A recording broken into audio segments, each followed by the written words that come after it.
kepada mereka berdua. Jom kita ke sana.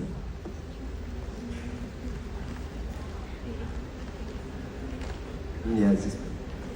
Baik, buat pertama kali kita akan menyaksikan satu lagi benda yang tak pernah berlaku ketika saya mengacarkan sebuah program reality Tarik Diri ini. Dan walaupun berat bagi Talk to My Manager, kami akur dengan permintaan manager dan artis ini. Saya serahkan momen, arah dan manajernya.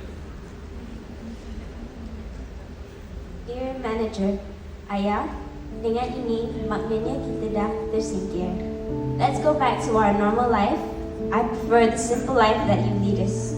Ayah selalu pesan kejayaan atau kegalakan tidak penting. Yang penting ialah the journey. Alhamdulillah, may Allah bless us with more wonderful and memorable journeys.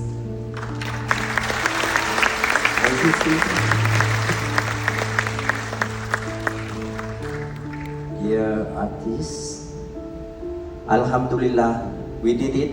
Tak kisah di mana Allah izinkan kita berada. Yang penting kita berjaya lakukan bersama. Masih jauh lagi perjalanan awak. Ayah selalu doa agar Allah izinkan ayah melihat awak mekar selama mungkin. If that does not happen, ayah tahu you're strong, you're smart. You're smart enough to find your feet, your path.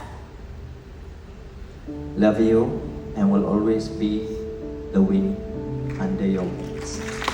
Alright. Tepuk tangan untuk Seniman dan juga manager Aziz N. Osman dan juga artisnya Ara. Alright. Kawan dia Aziz tak payah pergi. Okay, so first of all, I want to say thank you to everyone, especially Astro, who's given us this opportunity for me and my father to bond more. I want to say thank you to all the teachers, especially Cikgu Shafi, who's guided me the whole way, and the choreographers. And thank you so much to the judges, and especially Cik Puan Sriman. I love you so much. Thank you.